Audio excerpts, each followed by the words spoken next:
Yo, what's up guys? It's Josh here from JV8 Studios, and today I've got a tutorial here for you. It's gonna be the basics of setting up a camera. So that includes ISO, aperture, and shutter speed. Those are the three components I'm gonna be discussing in this video today.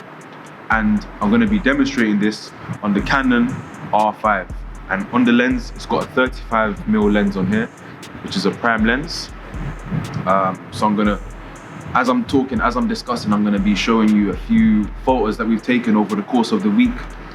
So they'll be from music videos, photo shoots, that kind of thing. So yeah, let's do this. And don't forget to like and subscribe to the channel as well to keep updated with the future content and tutorials. Part one of the tutorial is the ISO. So the ISO basically is how sensitive your camera is to the lighting around you. So there's a few rules for the ISO. When you're doing outdoor shooting in daylight, you'd want to keep the ISO as low as possible.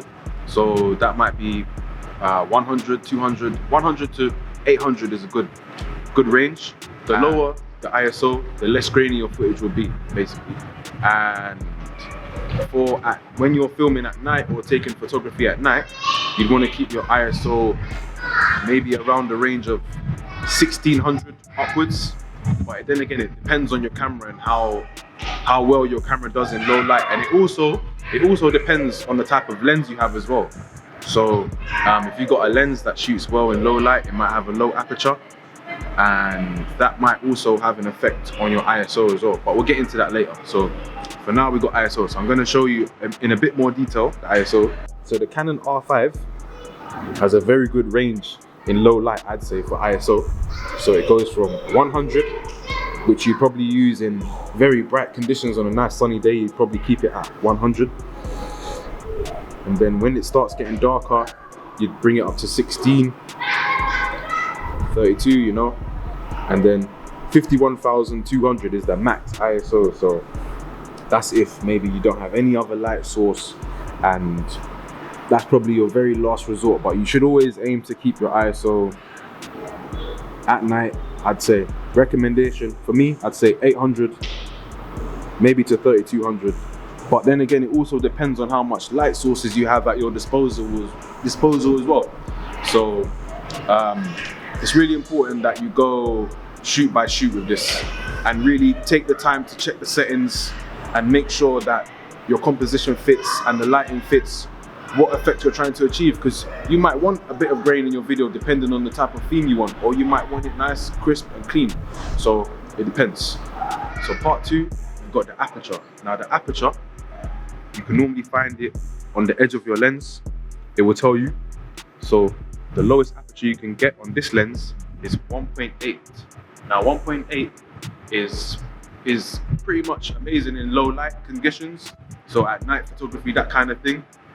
And the lower f-stop you have is the shallower depth of field you get in the photo or video. And it also creates a nice blurry background if you're taking portraits, or if you're filming, for example, a wedding, you'd want a nice blur out the background, things like that. So that's the kind of uses you have for it, you know? So now I'm going to show you how to change your f-stop or aperture. So on the Canon R5, your camera might be different, but this is for Canon. So you go to where it says F, and on this one, as you can see, it's changing. 1.8 is the lowest, and the highest is 22. So if you put your f-stop higher, maybe at a range of the max of 22, that means more or less everything in your shot would be in focus.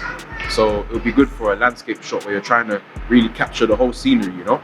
So that's when it would work. So you'd use a lower f-stop, maybe 2.8 to 1.8 for portraits, and a higher f-stop, maybe between 11 upwards. It depends what you're trying to shoot again, but you mainly use a higher f-stop for landscape type shots. And we're going to show you some images of the one with a low f-stop and a high f-stop right now.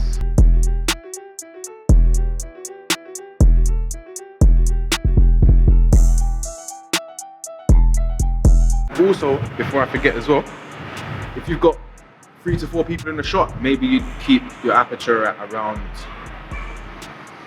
5.6 to 8, but then again, it depends how you're lighting the situation. But more or less, if you want everyone's face to be focused in the shot, then you'd have it around that aperture number. So part 3 is the shutter speed. Now the shutter speed is how quickly the shutter opens and closes to let in the light.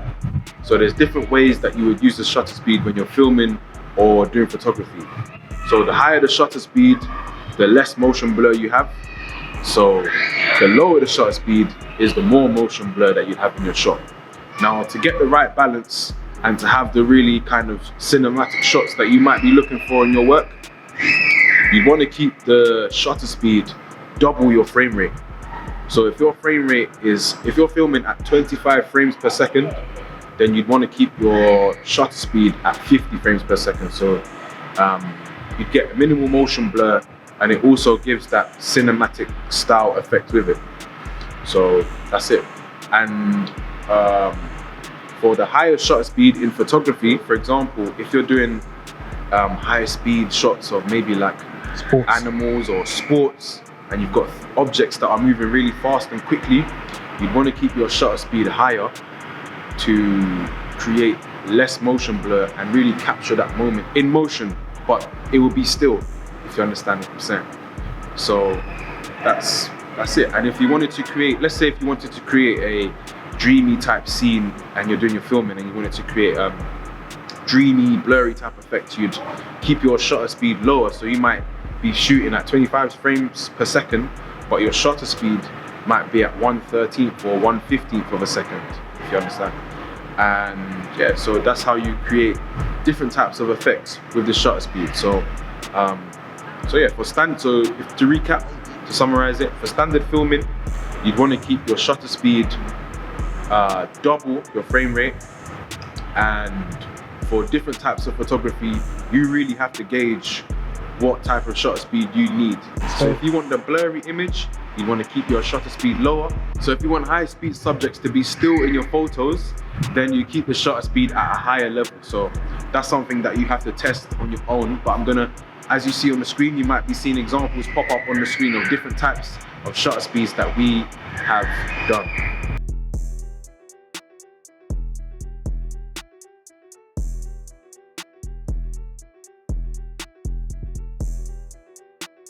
So there you go. Those are the 3 basics you need to get started with your filmmaking or photography: ISO, shutter speed, and aperture.